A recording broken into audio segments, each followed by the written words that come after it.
सभी दर्शकों को मेरा नमस्कार। आप सभी का स्वागत है तिवारी एकेडमी में।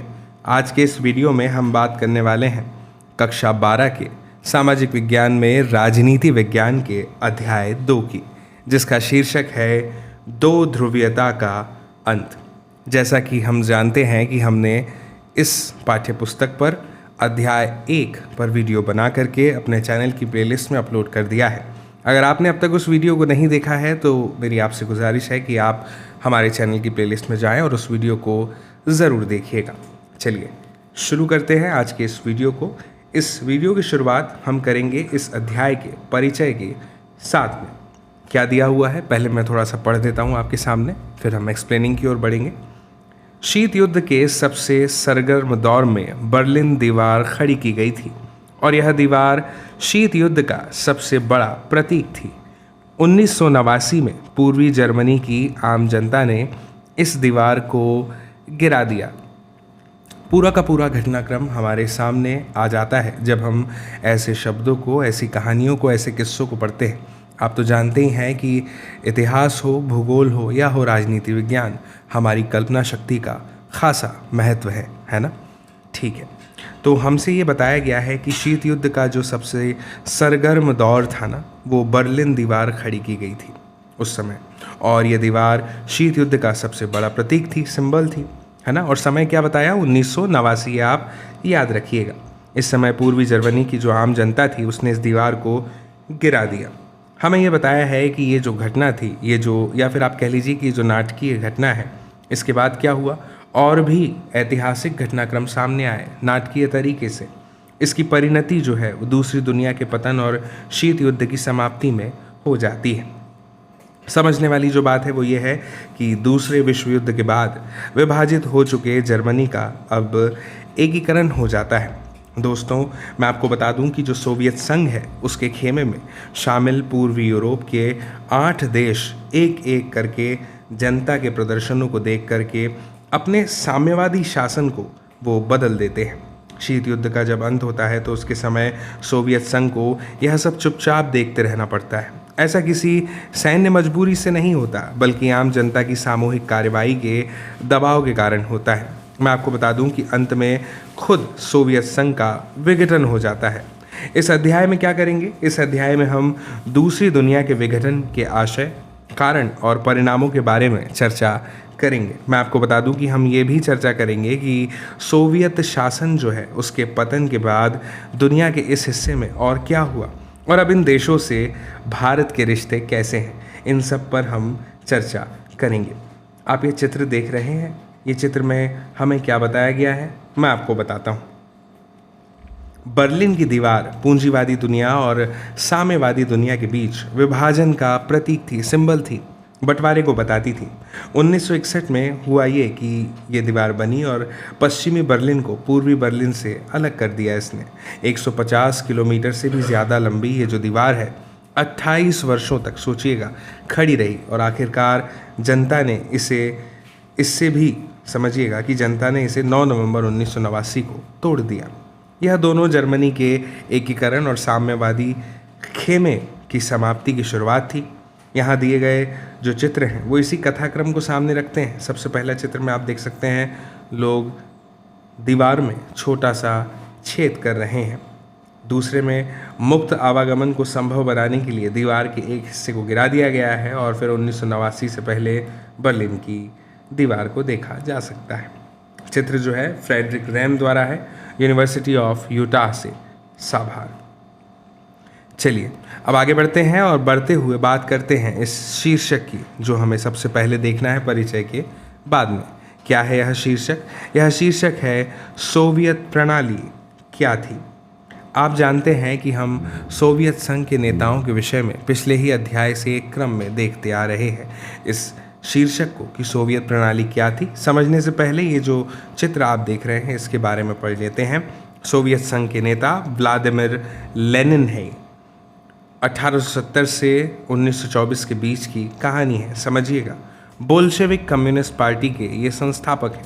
1917 की रूसी क्रांति के नायक और क्रांति के बाद सबसे मुश्किल दौर 1917 से 1924 में सोवियत समाजवादी गणराज्य के संस्थापक अध्यक्ष, मार्क्सवाद के असाधारण सिद्धांतकार और उसे अमली जामा पहनाने में महारथी पूरी दुनिया में साम्यवाद के प्रेरणा स्रोत हैं व्लादिमीर लेनिन। ठीक है, अब हम समझ लेते हैं सोवियत प्रणाली।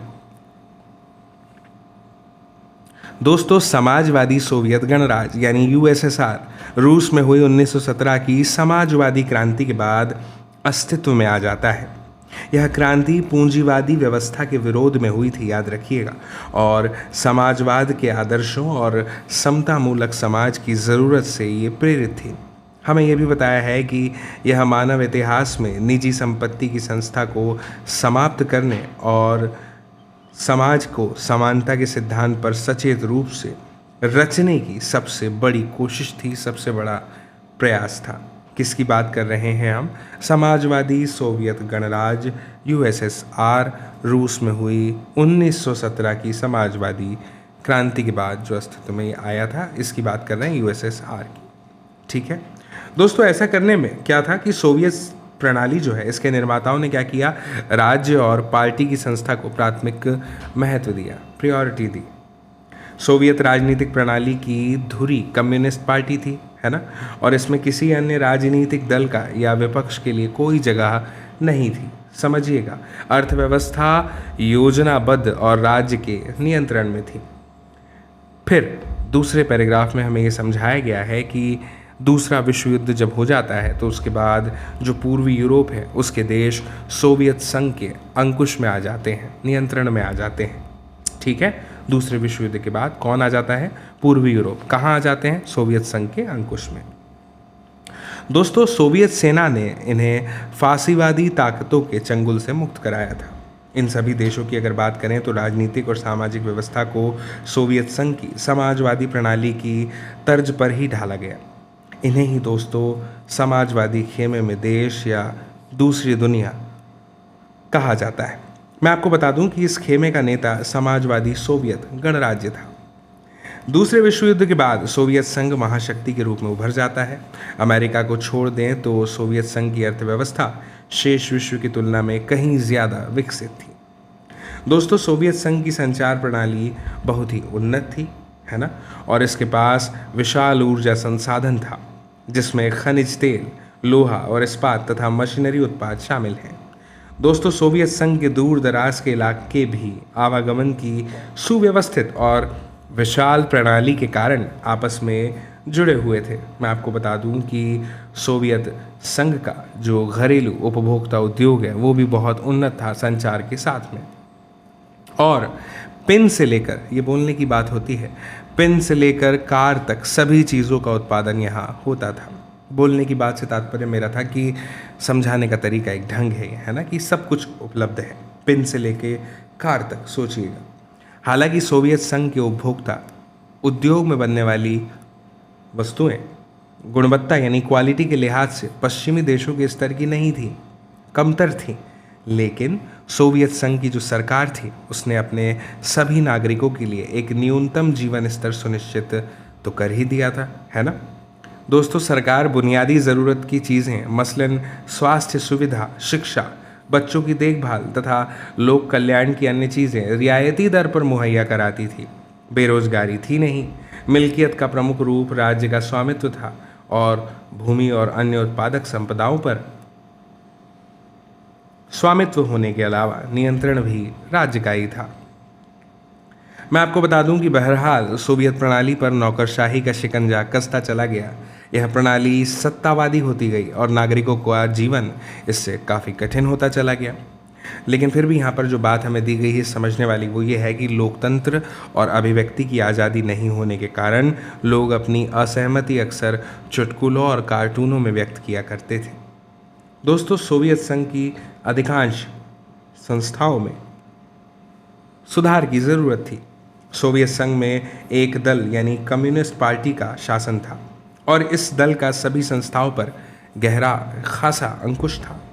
यह दल जनता के प्रति जवाबदेह बिल्कुल नहीं था। जनता ने अपनी संस्कृति और बाकी मामलों की साज संभाल अपने आप करने के लिए 15 गणराज्यों को आपस में मिलाकर सोवियत संघ बनाया था। लेकिन दोस्तों, पार्टी ने जनता की इस इच्छा को पहचानने से इनकार कर दिया। हालांकि सोवियत संघ के नक्शे में रूस संघ के 15 गणराज्यों में से एक था, लेकिन अगर बात करें तो वास्तव में रूस का हर मामले में प्रभुत्व था। अन्य क्षेत्रों की जनता अक्सर उपेक्षित और दमित महसूस करती थी, है ना। मुझे उम्मीद है दोस्तों कि आपको ये बात ज़रूर समझ में आ रही होगी। हथियारों की होड़ में सोवियत संघ ने समय समय पर अमेरिका को बराबर की टक्कर दी, लेकिन उससे इसकी भारी कीमत चुकानी पड़ी। दोस्तों, सोवियत संघ प्रौद्योगिकी और बुनियादी ढांचे, मसलन परिवहन और ऊर्जा की बात हो रही है, के मामले में पश्चिमी देशों की अगर बात करें तो उनके कंपैरिजन में, उनकी तुलना में पीछे रह गया। लेकिन जो सबसे बड़ी बात थी वो ये थी दोस्तों कि सोवियत संघ अपने नागरिकों की राजनीतिक और आर्थिक आकांक्षाओं को पूरा नहीं कर सका। ये महत्वपूर्ण होता है ना। सोवियत संघ ने 1979 में अफगानिस्तान में हस्तक्षेप किया। इससे क्या हुआ? इससे सोवियत संघ की व्यवस्था और भी कमज़ोर हो गई। मुझे उम्मीद है आप समझ पा रहे हैं चीज़ों को एक क्रम से। हालांकि दोस्तों, सोवियत संघ में लोगों को पारिश्रमिक लगातार बढ़ा, लेकिन उत्पादकता और प्रौद्योगिकी के मामले में वह पश्चिम के देशों से बहुत पीछे छूट गया। इससे हर तरह की उपभोक्ता वस्तु की कमी हो गई। खाद्यान्न का आयात साल दर साल बढ़ता गया। 1970 के दशक के अंतिम वर्षों में यह व्यवस्था लड़खड़ा रही थी और अंततः ठहर सी गई। आगे बढ़ें और बढ़ते हुए देखें इस शीर्षक को, गोरबाचेव और सोवियत संघ का विघटन। इससे पहले मैं चाहूँगा कि हम जोसेफ स्टालिन के बारे में जान लें। ये भी सोवियत संघ के नेता हैं। आप स्क्रीन पर चित्र देख सकते हैं। 1879 से 1953 के बीच की कहानी है। मैं आपको बता दूं कि लेनिन के उत्तराधिकारी हैं। सोवियत संघ के मजबूत बनने के दौर में 1924 से 1953 के बीच नेतृत्व इन्होंने किया, जोसेफ स्टालिन ने। औद्योगिकरण को तेजी से बढ़ावा और खेती का बलपूर्वक सामूहिकीकरण, दूसरे विश्व युद्ध में जीत का श्रेय इन्हें प्राप्त है। 1930 के दशक के भयानक आतंक, पार्टी के अंदर अपने विरोधियों को कुचलने और तानाशाही रवैये के लिए जिम्मेदार इन्हें ठहराया जाता है। ठीक है, अब देखते हैं गोरबाचेव और सोवियत संघ का विघटन। दोस्तों, मिखाइल गोरबाचेव ने इस व्यवस्था को सुधारना चाहा। वे 1980 के दशक के मध्य में सोवियत संघ की कम्युनिस्ट पार्टी के महासचिव बने। गौर कीजिएगा, पश्चिम के देशों में सूचना और प्रौद्योगिकी के क्षेत्र में उस समय क्रांति हो रही थी और सोवियत संघ को इसकी बराबरी में लाने के लिए सुधार ज़रूरी हो गए थे। ऐसे में गोरबाचेव ने पश्चिम के देशों के साथ संबंधों को सामान्य बनाने, सोवियत संघ को लोकतांत्रिक रूप देने और वहां सुधार करने का फैसला कर लिया। इस फैसले की कुछ ऐसी भी परिणतियां रही जिनका किसी को कोई अंदाज़ा नहीं था। पूर्वी यूरोप के देश सोवियत खेमे के हिस्से थे। मैं आपको बता दूं कि इन देशों की जनता ने अपनी सरकारों और सोवियत नियंत्रण का विरोध करना शुरू कर दिया। ऐसे में गोरबाचेव के शासक रहते सोवियत संघ ने ऐसी गड़बड़ियों में उस तरह का हस्तक्षेप नहीं किया जैसा अतीत में होता था। पूर्व यूरोप की साम्यवादी सरकारें एक के बाद एक गिर गईं। सोवियत संघ के बाहर हो रहे इन परिवर्तनों के साथ साथ अंदर भी संकट गहराता जा रहा था दोस्तों, और इससे सोवियत संघ के विघटन की गति और तेज हो गई। गोरबाचेव ने देश के अंदर आर्थिक राजनीतिक सुधारों और लोकतंत्रीकरण की नीति चलाई। इन सुधार नीतियों का कम्युनिस्ट पार्टी के नेताओं द्वारा खासा विरोध किया गया। फिर समय आया 1991 का, जब एक तख्ता पलट भी हुआ। कम्युनिस्ट पार्टी से जुड़े गर्मपंथियों ने इसे और बढ़ावा दिया था। तब तक जनता को स्वतंत्रता का स्वाद मिल चुका था और वे कम्युनिस्ट पार्टी के पुरानी रंगत वाले शासन में नहीं जाना चाहते थे। येल्त्सिन ने इस तख्ता पलट के विरोध में महत्वपूर्ण भूमिका निभाई है, आप नाम याद रखेंगे, और वे नायक की तरह उभरे। रूसी गणराज्य ने, जहां बोरिस येल्त्सिन ने आम चुनाव जीता था, केंद्रीकृत नियंत्रण को मानने से इनकार कर दिया। सत्ता मॉस्को से गणराज्यों की तरफ खिसकने लगी। ऐसा खासकर सोवियत संघ के उन भागों में हुआ दोस्तों जो ज़्यादा यूरोपीकृत थे। और ऐसे में अब क्या होता है समझिएगा। अपने को वो संप्रभु राज्य तो मानते ही थे, आश्चर्यजनक तौर पर मध्य एशियाई गणराज्यों के ने अपने लिए स्वतंत्रता की मांग नहीं की। वे सोवियत संघ के साथ ही रहना चाहते थे। फिर सन 1991 के दिसंबर में येल्सिन के नेतृत्व में सोवियत संघ के 3 बड़े गणराज्य, जिसमें नाम आता है रूस, यूक्रेन और बेलारूस का, इन्होंने सोवियत संघ की समाप्ति की घोषणा की। किस किस का नाम आया है? सोवियत संघ के 3 बड़े गणराज्य रूस, यूक्रेन और बेलारूस। कम्युनिस्ट पार्टी प्रतिबंधित हो गई और परवर्ती सोवियत गणराज्यों ने पूंजीवाद तथा लोकतंत्र को अपना आधार बनाया। दोस्तों, कम्युनिस्ट पार्टी का एक अधिकारी मॉस्को से रवाना हुआ और सामूहिक खेती के एक फार्म पर आलू की पैदावार को दर्ज करने के लिए पहुंचा। किसान साथी, इस साल की पैदावार कैसी रही? अधिकारी पूछता है। किसान बताते हैं, ईश्वर की कृपा से आलू के पहाड़ लग गए हैं। अधिकारी ने उनकी बात काटते हुए बीच में कहा, लेकिन ईश्वर तो होता नहीं। किसान ने जवाब दिया, तो फिर आलू के पहाड़ भी नहीं होते। दोस्तों, इससे पहले कि हम आगे बढ़े, समझिएगा ये चित्र जो आप देख रहे हैं सोवियत संघ के नेता के अंतर्गत निकिता क्रुश्चेव का है। 1894 से 1971 के बीच की बात है। समझिएगा, सोवियत संघ के राष्ट्रपति 1953 से 1964 के बीच की कहानी है। स्टालिन की नेतृत्व शैली के आलोचक हैं। 1956 में कुछ सुधार लागू किए गए। पश्चिम के साथ शांतिपूर्ण सहअस्तित्व का सुझाव रखा। हंगरी के जन विद्रोह के दमन और क्यूबा के मिसाइल संकट में ये शामिल है। समझिएगा, साम्यवादी सोवियत गणराज्य के विघटन की घोषणा और स्वतंत्र राज्यों के राष्ट्रकुल कॉमनवेल्थ ऑफ इंडिपेंडेंट स्टेट्स का गठन बाकी गणराज्यों, खासकर मध्य एशियाई गणराज्यों के लिए बहुत आश्चर्यचकित करने वाला था। ये गणराज्य अभी स्वतंत्र राज्यों के राष्ट्रकुल से बाहर थे। इस मुद्दे को तुरंत हल कर लिया गया। इन्हें राष्ट्रकुल का संस्थापक सदस्य बनाया गया। रूस को सोवियत संघ का उत्तराधिकारी राज्य स्वीकार किया गया। रूस को सुरक्षा परिषद में सोवियत संघ की सीट मिली। दोस्तों, सोवियत संघ ने जो अंतर्राष्ट्रीय करार और संधियां की थी, उन सबको निभाने का जिम्मा अब किसका था? रूस का था। सोवियत संघ के विघटन के बाद दोस्तों, उसके समय में पूर्ववर्ती गणराज्यों के बीच एकमात्र परमाणु शक्ति संपन्न देश का दर्जा अगर किसी को मिला तो वो कौन था? वो रूस था। उसने अमेरिका के साथ परमाणु निरस्त्रीकरण की दिशा में कुछ कदम भी उठाए। सोवियत संघ अब नहीं रहा, वह दफन हो चुका था। लेकिन हमारे जहन में ये सब वाक्या, ये सब कहानियाँ एक प्रश्न छोड़ती हैं। प्रश्न यह है कि सोवियत संघ का विघटन आखिर क्यों हुआ? समझिएगा, विश्व की दूसरी सबसे बड़ी महाशक्ति अचानक कैसे बिखर गई? सिर्फ सोवियत संघ और साम्यवाद के अंत को समझने के लिए यह सवाल पूछना इसीलिए ज़रूरी नहीं है। यह सवाल किसी भी राजनीतिक व्यवस्था के पतन को समझने के लिए बहुत ज़रूरी है। क्यों है? क्योंकि सोवियत संघ के रूप में ना तो कोई राज्य व्यवस्था पहली बार टूटी है और ना ही आखिरी बार। सोवियत संघ के विघटन के कुछ विशेष कारण ज़रूर हो सकते हैं, लेकिन इस मामले में हम एक सर्वसामान्य सबक सीख सकते हैं। वो क्या है? समझिएगा।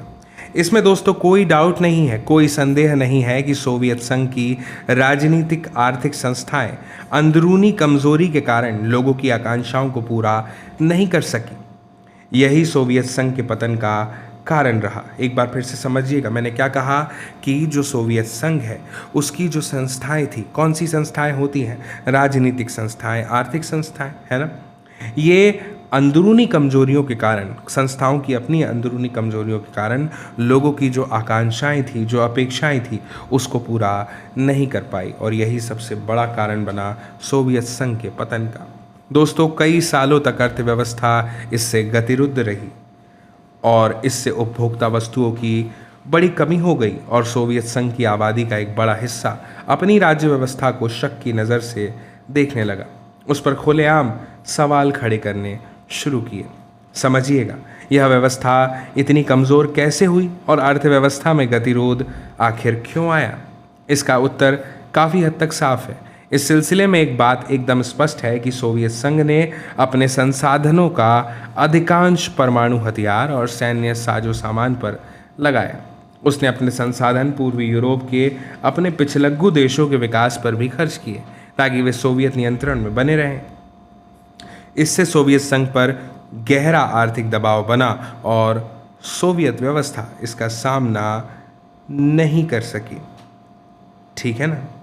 प्रश्न यह है कि मैं हैरान हूँ, आखिर दुनिया भर के इतने सारे संजीदा लोगों ने ऐसी व्यवस्था को क्यों सराहा। दोस्तों, मैं आपको बता दूं कि इसी के साथ एक और बात हुई। पश्चिमी मुल्कों की तरक्की के बारे में सोवियत संघ के आम नागरिकों की जानकारी बढ़ी। वे अपनी राज्य व्यवस्था और पश्चिमी देशों की राज्य व्यवस्था के बीच मौजूद अंतर को भाप सकते थे, बता सकते थे, भाई अंतर को देख सकते थे, है ना। समझिएगा, सालों से, कई वर्षों से इन लोगों को बताया जा रहा था, क्या बताया जा रहा था, कि सोवियत राज्य व्यवस्था पश्चिम के पूंजीवाद से बहुत ही ज़्यादा बेहतर है। ये मैं आपको उस प्रश्न का उत्तर दे रहा हूँ जो अभी मैंने थोड़ी देर पहले आपसे पूछा था कि इसे बेहतर क्यों कहा जाता है। तो इन्हें बताया जा रहा था कि राज्य व्यवस्था पश्चिम से पूंजीवाद से बेहतर है, लेकिन सच्चाई क्या थी कि सोवियत संघ अब पिछड़ चुका था और अपने पिछड़ेपन की पहचान से लोगों को राजनीतिक मनोवैज्ञानिक रूप से धक्का लगा था। दोस्तों, सोवियत संघ प्रशासनिक और राजनीतिक रूप से गतिरुद्ध हो चुका था। सोवियत संघ पर कम्युनिस्ट पार्टी ने 70 सालों तक शासन किया और यह पार्टी अब जनता के प्रति जवाबदेह नहीं रह गई थी। गतिरुद्ध प्रशासन, भारी भ्रष्टाचार और अपनी गलतियों को सुधारने में व्यवस्था की अक्षमता, शासन में ज़्यादा खुलापन लाने के प्रति अनिच्छा और देश की विशालता के बावजूद सत्ता का केंद्रीकृत होना, इन सारी बातों के कारण आम जनता अलग थलग पड़ गई। इससे भी बुरी बात तो दोस्तों यह थी कि पार्टी के अधिकारियों को आम नागरिक से ज़्यादा विशेष अधिकार मिले हुए थे। समझिएगा, लोग अपने को राज्य व्यवस्था और शासकों से जोड़कर नहीं देख पा रहे थे और सरकार का जनाधार खिसकता चला गया। दोस्तों, मिखाइल गोर्बाचेव के सुधारों में इन दोनों समस्याओं के समाधान का वायदा था। गोर्बाचेव ने अर्थव्यवस्था को सुधारने, पश्चिम की बराबरी पर लाने और प्रशासनिक ढांचे में ढील देने का वायदा किया। मैं आपको बता दूं कि गोर्बाचेव तो रोग का ठीक निदान कर रहे थे और सुधारों को लागू करने का उनका प्रयास भी ठीक था। ऐसे में आपको आश्चर्य हो सकता है कि फिर सोवियत संघ टूटा क्यों। दोस्तों, इस बिंदु पर आकर उत्तर ज़्यादा विवादित हो जाते हैं। इस स्थिति को हम आगे के इतिहासकार शायद ज़्यादा बेहतर ढंग से समझा पाए। हमें सबसे सटीक उत्तर तो ये जान पड़ता है कि जब गोर्बाचेव ने सुधारों को लागू किया और व्यवस्था में ढील दी तो लोगों की अपेक्षाओं का ऐसा ज्वार उमड़ा जिसका अनुमान शायद ही कोई लगा सकता था। इस पर काबू पाना एक अर्थ में असंभव हो गया। सोवियत संघ में जनता के एक तबके की सोच यह थी कि गोर्बाचेव को ज़्यादा तेज गति से कदम उठाने चाहिए। दोस्तों, ये लोग उनकी कार्यपद्धति से धीरज खो बैठे और निराश हो गए। इन लोगों ने जैसा सोचा था वैसा फ़ायदा उन्हें हुआ नहीं। यह संभव है उन्हें बहुत धीमी गति से फ़ायदा हो रहा हो। जनता के एक हिस्से, खासकर कम्युनिस्ट पार्टी के सदस्य और वे लोग जो सोवियत व्यवस्था से फ़ायदे में थे, उनके विचार ठीक इसके विपरीत यानी अपोजिट थे। उनका कहना था कि हमारी सत्ता और विशेष अधिकार अब कम हो रहे हैं। गोर्बाचेव बहुत जल्दबाजी दिखा रहे हैं। इस खींचतान में गोर्बाचेव का समर्थन हर तरफ से जाता रहा। मैं आपको बता दूं, जनमत आपस में बंट गया। जो लोग उनके साथ थे उनका भी मोह भंग हुआ। ऐसे लोगों ने सोचा कि गोर्बाचेव खुद अपनी ही नीतियों का ठीक तरह से बचाव नहीं कर पा रहे हैं। मुझे उम्मीद है कि आप स्थिति को बखूबी समझ रहे होंगे। इन सारी बातों के बावजूद संभवतः सोवियत संघ का विघटन न होता, लेकिन एक घटना ने अधिकांश पर्यवेक्षकों को चौंका दिया और सोवियत व्यवस्था के अंदर के लोग भी इससे दंग रह गए। यह घटना थी राष्ट्रवादी भावनाओं और संप्रभुता की इच्छा के उभार की। इससे पहले कि हम आगे बढ़ें, मैं चाहता हूं कि आप इनके बारे में जानें। सोवियत संघ के एक नेता लियोनिड ब्रेजनेव 1906 से 1982 के बीच की कहानी है। सोवियत संघ के राष्ट्रपति रह चुके हैं। 1964 से 1982 के बीच एशिया की सामूहिक सुरक्षा व्यवस्था का सुझाव दिया। अमेरिका के साथ संबंधों में तनाव की कमी के दौर से संबंध चेकोस्लोवाकिया के जन विद्रोह के दमन और अफगानिस्तान पर आक्रमण में शामिल है। दोस्तों, रूस और बाल्टिक गणराज्य एस्टोनिया, लातविया और लिथुआनिया, उक्रेन तथा जॉर्जिया जैसे सोवियत संघ के विभिन्न गणराज्य इस उभार में शामिल थे। राष्ट्रीयता और संप्रभुता के भावों का उभार सोवियत संघ के विघटन का अंतिम और सर्वाधिक तत्कालिक कारण सिद्ध हुआ। इस मसले पर भी अलग अलग राय हमें देखने को मिलती है, लेकिन उससे पहले सोवियत संघ के विघटन के घटना चक्र को एक बार देख लेना बेहतर है। समझिएगा, मार्च 1985 मिखाइल गोर्बाचेव सोवियत संघ की कम्युनिस्ट पार्टी के महासचिव चुने गए। बोरिस येल्त्सिन को रूस की कम्युनिस्ट पार्टी का प्रमुख बनाया। सोवियत संघ में सुधारों की श्रृंखला शुरू की। 1988 लिथुआनिया में आज़ादी के लिए आंदोलन शुरू हुआ। एस्टोनिया और लातविया में भी ये फैला। अक्टूबर 1989 को सोवियत संघ की घोषणा की। वारसा समझौते के सदस्य अपना भविष्य तय करने के लिए स्वतंत्र हैं। नवंबर में बर्लिन की दीवार गिरी। फरवरी 1990 गोर्बाचेव ने सोवियत संसद ड्यूमा के चुनाव के लिए बहुदलीय राजनीति की शुरुआत की। सोवियत सत्ता पर कम्युनिस्ट पार्टी का 72 वर्ष पुराना एकाधिकार समाप्त। जून 1990 रूसी संसद ने सोवियत संघ से अपनी स्वतंत्रता घोषित की। मार्च 1990 लिथुआनिया स्वतंत्रता की घोषणा करने वाला पहला सोवियत गणराज्य बना। फिर जून 1991 येल्त्सिन का कम्युनिस्ट पार्टी से इस्तीफा, रूस के राष्ट्रपति बने। फिर अगस्त 1991 कम्युनिस्ट पार्टी के गर्मपंथियों ने गोर्बाचेव के खिलाफ एक असफल तख्तापलट किया। सितंबर 1991 एस्टोनिया, लातविया और लिथुआनिया तीनों बाल्टिक गणराज्य संयुक्त राष्ट्र संघ के सदस्य बने। मार्च 2004 में उत्तर अटलांटिक संधि गठन में शामिल। फिर समय आता है दिसंबर 1991 का। ध्यान से समझिएगा, रूस, बेलारूस और यूक्रेन ने 1922 की सोवियत संघ के निर्माण से संबद्ध संधि को समाप्त करने का फैसला किया और स्वतंत्र राष्ट्रों का राष्ट्रकुल बनाया। Armenia, Azerbaijan, Moldova, Kazakhstan, Kyrgyzstan, Tajikistan, Turkmenistan और उज्बेकिस्तान भी राष्ट्रकुल में शामिल। जॉर्जिया 1993 में राष्ट्रकुल का सदस्य बना। मैं आपको बता दूं कि संयुक्त राष्ट्र संघ में सोवियत संघ की सीट रूस को मिली। फिर 25 दिसंबर 1991 गोर्बाचेव ने सोवियत संघ के राष्ट्रपति के पद से इस्तीफा दिया। सोवियत संघ का अंत हो जाता है। आगे बढ़ने से पहले जो हमें एक बार और देखना है वो है मिखाइल गोर्बाचेव को। इनका नाम बहुत आया है, समझिएगा। जन्म 1931, सोवियत संघ के अंतिम राष्ट्रपति 1985 से 1991। पेरेस्ट्रोइका, पुनर्रचना और ग्लासनोस्ट यानी खुलेपन के आर्थिक और राजनीतिक सुधार शुरू किए। अमेरिका के साथ हथियारों की होड़ पर रोक लगाई। अफगानिस्तान और पूर्वी यूरोप से सोवियत सेना वापस बुलाई। जर्मनी के एकीकरण में सहायक। शीत युद्ध समाप्त किया। सोवियत संघ के विघटन का इन पर आरोप लगा।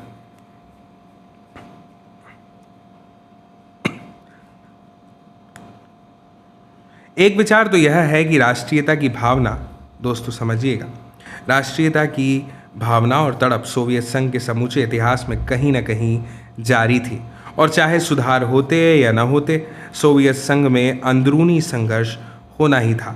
खैर, यह तो इतिहास की अनिवार्यता के बारे में अनुमान लगाना हो गया, लेकिन सोवियत संघ के आकार, विविधता तथा इसकी बढ़ती हुई आंतरिक समस्याओं को देखते हुए ऐसा सोचना असंगत भी दोस्तों नहीं है।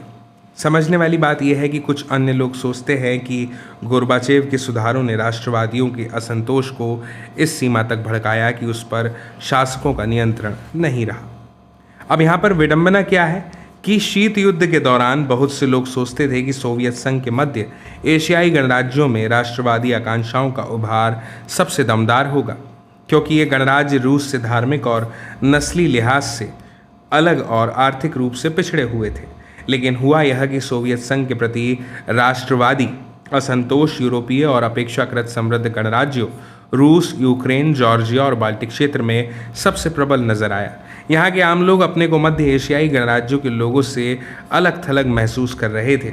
इनका आपस में भी अलगाव था। इन गणराज्यों के लोगों में यह भाव घर कर गया कि ज़्यादा पिछड़े इलाकों को सोवियत संघ में शामिल रखने की उन्हें भारी कीमत चुकानी पड़ रही है। अब बात करते हैं विघटन की परिणतियों के बारे में। विघटन की परिणतियाँ।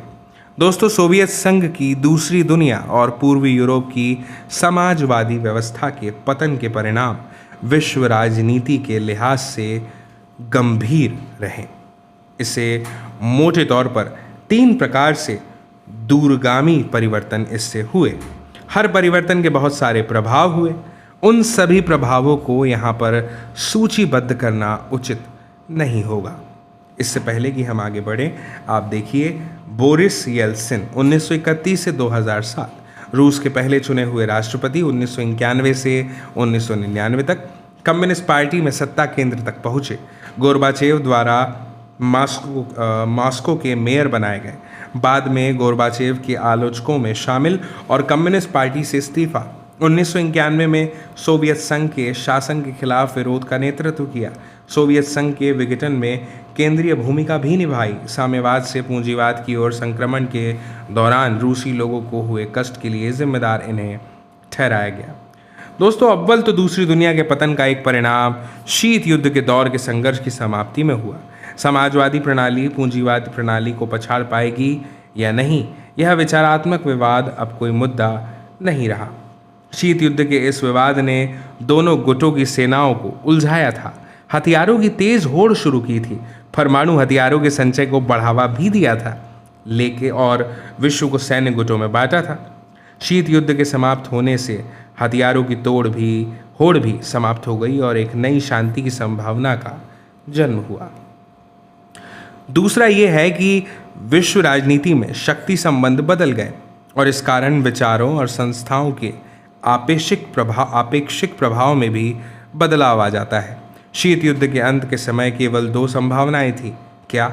या तो बची हुई महाशक्ति का दबदबा रहेगा और एक ध्रुवीय विश्व बनेगा, या फिर कई देश अथवा देशों के अलग अलग समूह अंतर्राष्ट्रीय व्यवस्था में महत्वपूर्ण मोहरे बनकर उभरेंगे और इस तरह बहुध्रुवीय विश्व बनेगा जहां किसी एक देश का बोलबाला नहीं होगा।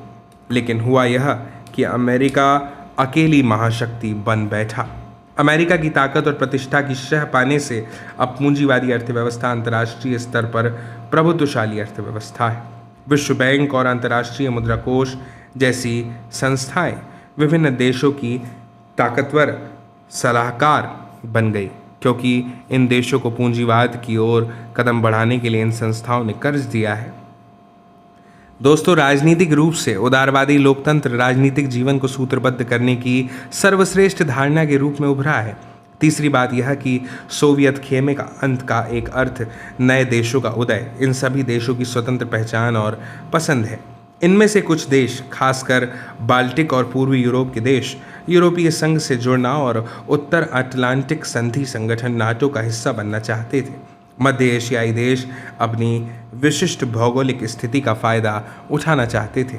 इन देशों ने रूस के साथ अपने मजबूत रिश्ते को जारी रखा और पश्चिमी देशों अमेरिका, चीन तथा अन्य देशों के साथ संबंध बनाए। इस तरह अंतर्राष्ट्रीय फलक पर कई नए खिलाड़ी सामने आए। हर एक के हित, पहचान और आर्थिक राजनीतिक समस्याएं अलग अलग थी। आगे इन्हीं मुद्दों पर चर्चा की जाएगी। अब शीर्षक आता है साम्यवादी शासन के बाद शॉक थेरेपी। समझिएगा, साम्यवाद के पतन के बाद दोस्तों पूर्व सोवियत संघ के गणराज्य एक सत्तावादी समाजवादी व्यवस्था से लोकतांत्रिक पूंजीवादी व्यवस्था तक के कष्टप्रद संक्रमण से होकर गुजरे। रूस, मध्य एशिया के गणराज्य और पूर्वी यूरोप के देशों में पूंजीवाद की ओर संक्रमण का एक खास मॉडल अपनाया गया।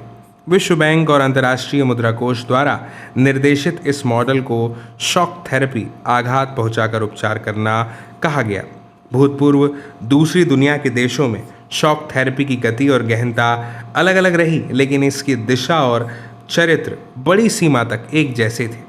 हर देश को पूंजीवादी अर्थव्यवस्था की ओर पूरी तरह मुड़ना था। सोवियत संघ के दौर की हर संरचना से पूरी तरह निजात पाना। शॉक थेरेपी की सर्वोपरि मान्यता थी कि मिल्कियत का सबसे प्रभावी रूप निजी स्वामित्व होगा। इसके अंतर्गत राज्य की संपदा के निजीकरण और व्यावसायिक स्वामित्व के ढांचे को तुरंत अपनाने की बात शामिल थी। सामूहिक फॉर्म को निजी फॉर्म में बदला गया और पूंजीवादी पद्धति से खेती शुरू हुई। इस संक्रमण में राज्य नियंत्रित समाजवाद या पूंजीवाद के अतिरिक्त किसी भी वैकल्पिक व्यवस्था या तीसरे रुख को मंजूर नहीं किया गया। शॉक थेरेपी दोस्तों, इससे इन अर्थव्यवस्थाओं के बाहरी व्यवस्थाओं के प्रति रुझान जो है वो बुनियादी तौर पर बदल गए। अब क्या माना जाने लगा कि ज़्यादा से ज़्यादा व्यापार करके ही विकास किया जा सकता है। इसी कारण दोस्तों मुक्त व्यापार को पूर्ण रूप से अपनाना ज़रूरी माना गया। और मैं आपको बता दूं कि पूंजीवादी व्यवस्था को अपनाने के लिए वित्तीय खुलापन, मुद्राओं की आपसी परिवर्तनीयता और मुक्त व्यापार की नीति बहुत ही महत्वपूर्ण मानी गई। समझिएगा, अंततः इस संक्रमण में सोवियत खेमे के देशों के बीच मौजूद व्यापारिक गठबंधनों को समाप्त कर दिया गया। फिर क्या हुआ? खेमे में प्रत्येक देश को एक दूसरे से जोड़ने की जगह सीधे पश्चिमी मुल्कों से जोड़ा गया। इस तरह धीरे धीरे इन देशों को पश्चिमी अर्थतंत्र में समाहित किया गया। पश्चिमी दुनिया के पूंजीवादी देश अब नेता की भूमिका निभाते हुए अपनी विभिन्न एजेंसियों और संगठनों के सहारे इस खेमे के देशों के विकास का मार्गदर्शन और नियंत्रण करेंगे।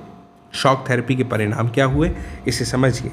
1990 में अपनाई गई शॉक थेरेपी जनता के उपभोग के उस आनंदलोक तक नहीं ले गई जिसका उसने वादा किया। अमूमन शॉक थेरेपी से पूरे क्षेत्र की अर्थव्यवस्था तहस नहस हो गई और इस क्षेत्र की जनता को बर्बादी की मार झेलनी पड़ी। दोस्तों रूस में पूरा का पूरा राज्य नियंत्रित औद्योगिक ढांचा चरमरा उठा। फिर क्या हुआ? लगभग 90% उद्योगों को निजी हाथों या कंपनियों को बेचा गया। सोचिएगा, आर्थिक ढांचे का यह पुनर्निर्माण चूंकि सरकार द्वारा निर्देशित औद्योगिक नीति के बजाय बाजार की ताकतें कर रही थी, इसलिए क्या हुआ? यह कदम सभी उद्योगों को मटियामेट करने वाला साबित हुआ। दोस्तों इसे इतिहास की सबसे बड़ी गराज सेल के नाम से जाना जाता है, क्योंकि महत्वपूर्ण उद्योगों की कीमत कम से कम करके आकी गई और उन्हें आने पौने दामों में बेच दिया गया। हालांकि इस महाबिक्री में भाग लेने के लिए सभी नागरिकों को अधिकार पत्र दिए गए थे, लेकिन अधिकांश नागरिकों ने अपने अधिकार पत्र काला बाजारियों के हाथों बेच दिए। क्यों? क्योंकि उन्हें धन की ज़रूरत थी। रूसी मुद्रा रूबल के मूल्य में नाटकीय ढंग से गिरावट आई। मुद्रास्फीति इतनी ज़्यादा बढ़ी कि लोगों की जमा पूंजी जाती रही।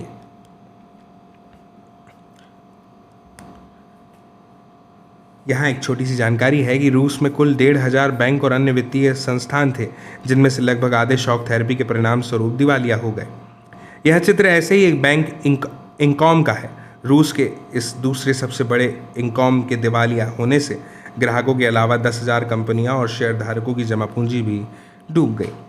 दोस्तों सामूहिक खेती की प्रणाली समाप्त हो चुकी थी और लोगों को अब खाद्यान्न की सुरक्षा मौजूद नहीं रही। रूस ने खाद्यान्न का आयात करना शुरू किया। सन 1999 में वास्तविक सकल घरेलू उत्पाद 1989 की तुलना में कहीं नीचे था। पुराना व्यापारिक ढांचा तो टूट चुका था, लेकिन इसकी जगह कोई वैकल्पिक व्यवस्था नहीं हो पाई थी। समाज कल्याण की पुरानी व्यवस्था को क्रम से नष्ट किया गया। सरकारी रियायतों के खात्मे के कारण ज़्यादातर लोग गरीबी में पड़ गए।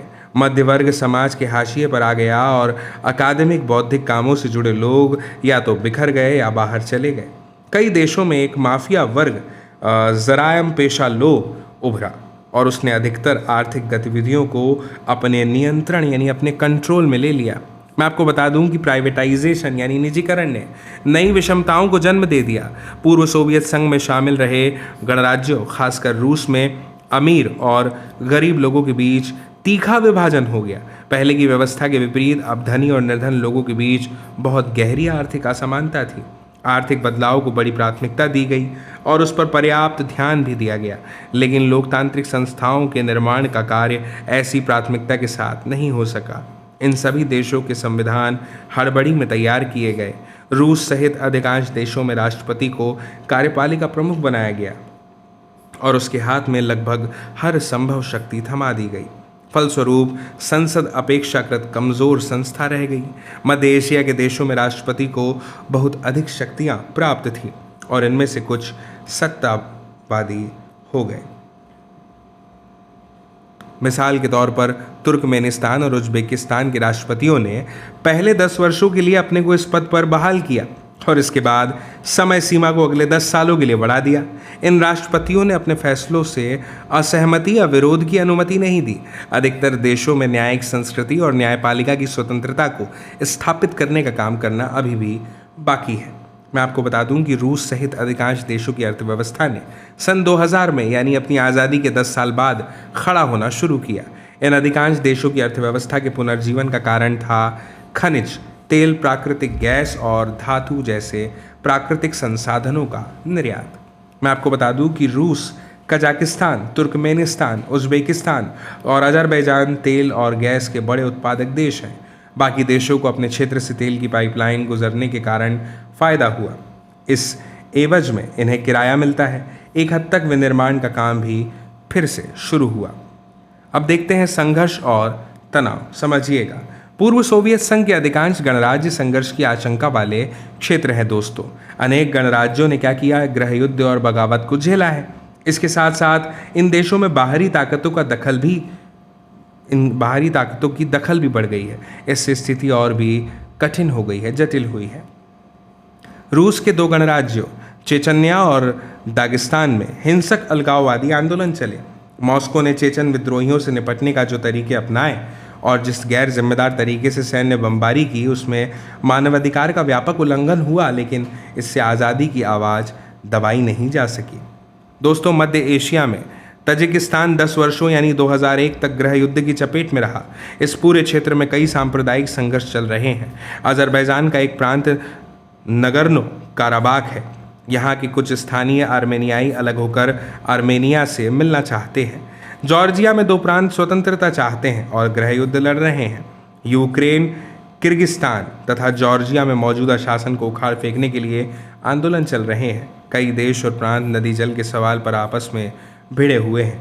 इन सारी बातों की वजह से अस्थिरता का माहौल है और आम नागरिक का जीवन दूभर है। वर्तमान में जो हालात हैं वो हम जैसे किसी से छुपे नहीं हैं। रूस यूक्रेन युद्ध को हम सभी ने अपनी आंखों के सामने होते हुए देखा है, देख रहे हैं। मध्य एशियाई गणराज्यों में हाइड्रोकार्बनिक पेट्रोलियम संसाधनों का विशाल भंडार है।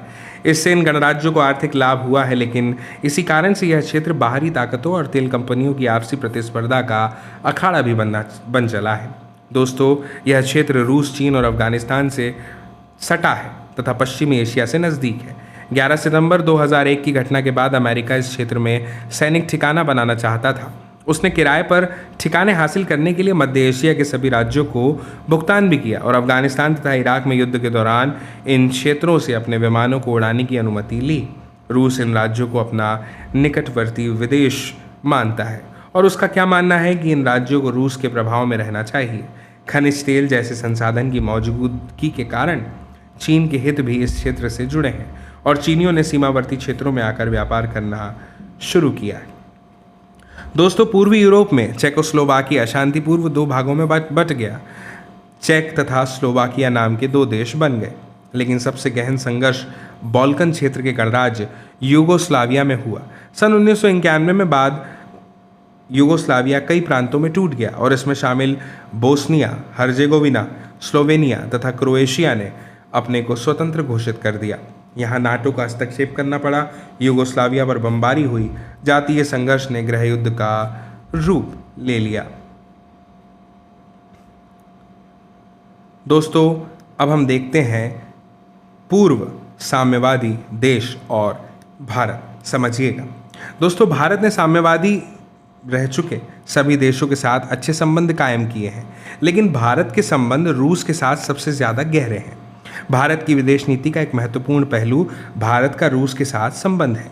भारत रूस संबंधों का इतिहास आपसी विश्वास और साझे हितों का इतिहास है। भारत रूस के आपसी संबंध इन देशों की जनता की अपेक्षाओं से मेल खाते हैं। भारतीय हिंदी फिल्मों के नायकों में राज कपूर से लेकर अमिताभ बच्चन तक रूस और पूर्वी सोवियत संघ के बाकी गणराज्यों में घर घर जाने जाते हैं।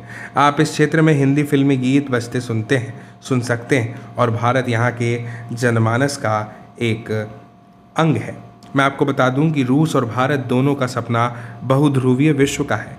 बहुध्रुवीय विश्व से इन दोनों देशों का आशय यह है कि अंतर्राष्ट्रीय फलक पर कई शक्तियां मौजूद हो, सुरक्षा की सामूहिक जिम्मेदारी हो यानी किसी भी देश पर हमला हो तो सभी देश उसे अपने लिए खतरा माने और साथ मिलकर कार्रवाई करें। क्षेत्रीयताओं को ज़्यादा जगह मिले। अंतर्राष्ट्रीय संघर्षों का समाधान बातचीत के द्वारा हो। हर देश की स्वतंत्र विदेश नीति हो और संयुक्त राष्ट्र जैसी संस्थाओं द्वारा फैसले किए जाएं तथा इन संस्थाओं को मजबूत, लोकतांत्रिक और शक्ति संपन्न बनाया जाए। दोस्तों, 2001 के भारत रूस सामरिक समझौते के अंग के रूप में भारत और रूस के बीच 80 द्विपक्षीय दस्तावेजों पर हस्ताक्षर हुए हैं। भारत को रूस के साथ अपने संबंधों के कारण कश्मीर, ऊर्जा आपूर्ति, अंतर्राष्ट्रीय आतंकवाद से संबंधित सूचनाओं के आदान प्रदान, पश्चिमी एशिया में पहुंच बनाने तथा चीन के साथ अपने संबंधों में संतुलन लाने जैसे मसलों में फ़ायदे हुए हैं। मैं आपको बता दूं कि रूस को इस संबंध से सबसे बड़ा फ़ायदा यह है कि भारत रूस के लिए हथियारों का दूसरा सबसे बड़ा खरीदार देश है। भारतीय सेना को अधिकांश सैनिक साजो सामान रूस से प्राप्त होता है। चूँकि भारत तेल के आयातक देशों में से एक है, इसलिए भी भारत रूस के लिए महत्वपूर्ण है। उसने तेल के संकट की घड़ी में हमेशा भारत की मदद की है। भारत रूस से अपने ऊर्जा आयात की भी बढ़ाने की कोशिश कर रहा है। ऐसी कोशिश कजाकिस्तान और तुर्कमेनिस्तान के साथ भी चल रही है। इन गणराज्यों के साथ सहयोग के अंतर्गत तेल वाले इलाकों में साझेदारी और निवेश करना भी शामिल है। रूस भारत की परमाणविक योजना के लिए भी महत्वपूर्ण है। रूस ने भारत के अंतरिक्ष उद्योग में भी ज़रूरत के वक्त क्रायोजेनिक रॉकेट देकर मदद की है। भारत और रूस विभिन्न वैज्ञानिक परियोजनाओं में साझेदार हैं। दोस्तों, मुझे उम्मीद है कि यह वीडियो आपको ज़रूर समझ में आया होगा, यह अध्याय आपको ज़रूर समझ आया होगा। आपसे अपेक्षा है कि अगर ये वीडियो आपको ज़रा सा पसंद आया हो, ज़रा भी पसंद आया हो, तो आप इस वीडियो की लिंक को ज़रूर साझा कीजिएगा, शेयर कीजिएगा अपने दोस्तों, साथियों, सहपाठियों और मित्रों, परिजनों के साथ, ताकि वे लोग भी देख पाएँ इस वीडियो को, समझ पाएँ इस जानकारी को। बाकी आप सभी के साथ पुनः फिर से जल्दी मुलाकात होगी नए अध्याय, नई जानकारी और नए वीडियो में। तब तक के लिए आप सभी को मेरा नमस्कार।